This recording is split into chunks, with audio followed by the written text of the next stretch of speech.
जय हिंद साथियों, कैसे आप सभी। तो आप सभी का मैं भूपेंद्र हरदनिया एक बार पुनः स्वागत करता हूं। जैसा कि आप जानते हो, यूपी पुलिस की तैयारी के लिए अब वक्त बहुत कम बचा है और आपको चाहिए क्विक रिवीजन। तो उसी कड़ी में मैं आपको लेकर आया हूं हिंदी के बेहतरीन एवं शानदार प्रश्न। तो आइए चलते हैं, बैक टू बैक फास्ट तरीके से करना है। पहला ही प्रश्न साथियों आपकी स्क्रीन पर है। निम्नलिखित में से विकारी शब्द कौन से हैं, आपको पहचानने हैं। ऑप्शन ए तथापि, ऑप्शन बी बल्कि, ऑप्शन सी एवं, ऑप्शन डी मनुष्य। तो याद रखना साथियों, विकारी शब्द होते हैं जिन शब्दों में लिंग और वचन के आधार पर कोई भी बदलाव हो जाए। इसमें साथियों एक शब्द ऐसा है जो विकारी है और वो है मनुष्य, याद रखना। तो आपका जो आंसर हो जाएगा वो ओ हो जाएगा। बच्चे नेक्स्ट प्रश्न पर देखते हैं। अव्यय के कितने भेद होते हैं, तो हम सब जानते हैं अव्यय के 4 भेद होते हैं, ध्यान रखना है साथियों। तो आंसर इसका क्या हो जाएगा, ऑप्शन बी हो जाएगा। नेक्स्ट प्रश्न, निम्न में से विकारी शब्द कौन से होते हैं, तो याद रखना है साथियों, विकारी शब्द होते हैं निपात नहीं, क्रिया विशेषण, ये भी गलत है। निपात जो होते हैं वो ऑप्शन ए सही है, संज्ञा होते हैं। चौथा प्रश्न, आपको बताना है साथियों इनमें से विस्मय बोधक अविकारी शब्द कौन सा है। विस्मय बोधक का मतलब होता है साथियों जिसके पीछे इस प्रकार का एक निशान होता है, और जो कि आंसर ऑप्शन सी में है। पांचवा प्रश्न, संज्ञा शब्द कौन सा है साथियों, आपको बताना है। आपके ऑप्शन है ए हाथी, बी यहाँ, सी इधर, डी उधर। तो याद रखना साथियों, ये तीनों के तीनों अविकारी शब्द हैं, यानी ऑप्शन ए आपका बिल्कुल सही आंसर हो जाएगा।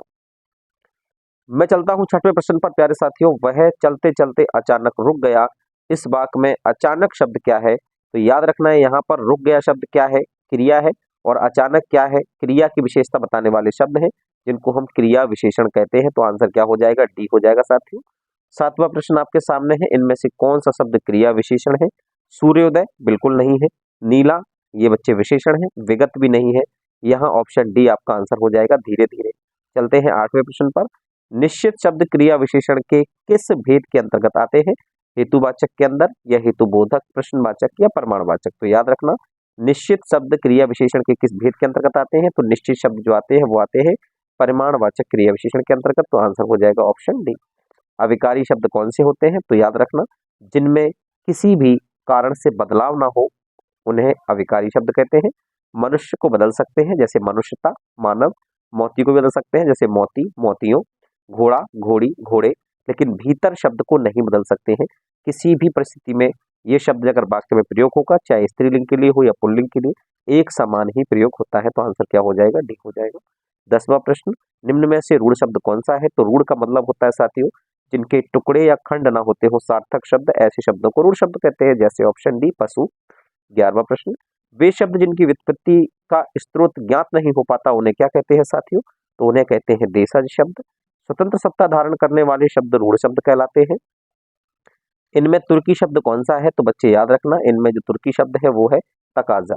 अगला प्रश्न, उत्पत्ति के आधार पर शब्दों के कितने भेद होते हैं, तो 4 भेद होते हैं। इनमें से कौन सा शब्द देशी शब्द नहीं है, डगमग है, रोटी है, झिलमिल है। साथियों सारे के सारे सही है, आंसर डी लगा देना। निम्न में से कौन सा शब्द कृदंत है। कृदंत का मतलब होता है साथियों जो क्रिया से बना हो। तो यहाँ पर ऑप्शन बी हो जाएगा। भिड़ना से क्या बना है, भिड़ंत बना है, तो यह कृदंत शब्द माना जाता है। यौगिक शब्द कौन से होते हैं, पंकज, पाठशाला, गणेश और जलज। यौगिक का मतलब होता है दो शब्दों के मेल से बना शब्द। दो सार्थक शब्द होने चाहिए। पंकज में योगरूढ़ शब्द है, गणेश योगरूढ़ शब्द है, जलज योगरूढ़ शब्द है। ऑप्शन बी हो जाएगा पाठशाला। 18वां प्रश्न, परीक्षा शब्द निम्न वर्गों में से किस में आता है। परीक्षा शब्द में आप देख सकते हैं अंत के परीक्षा शब्द में आपको छ छतरी वाला शब्द दिख जाएगा। ये वर्ण जो है साथियों ये पहचान होती है तत्सम शब्दों की। तो आंसर ही लगा देना। 19वां प्रश्न, निम्न में से देशज शब्द कौन सा है। सूरज, तेंदुआ, मयूर, अग्नि। तो साथियों याद रखना देशज शब्द ऐसे होते हैं जिनकी उत्पत्ति या इतिहास ज्ञात नहीं कर पाते हैं, अर्थात आंसर बी हो जाएगा। आखिरी प्रश्न आज का, बी, प्रयोग की दृष्टि से सूक्ष्म अंतर व्यक्त करने वाले शब्द क्या कहलाते हैं। प्रयोगात्मक, समानार्थक, अनेकार्थक और विपरीतार्थक। याद रखना साथियों ऐसे शब्दों को हम समानार्थक शब्द की श्रेणी में रखते हैं। तो ये थे आपके 20 प्रश्न बैक टू बैक। आशा है आपको अच्छे लगे होंगे। नेक्स्ट वीडियो के लिए रेडी रहें और चैनल को जरूर सब्सक्राइब करें। धन्यवाद।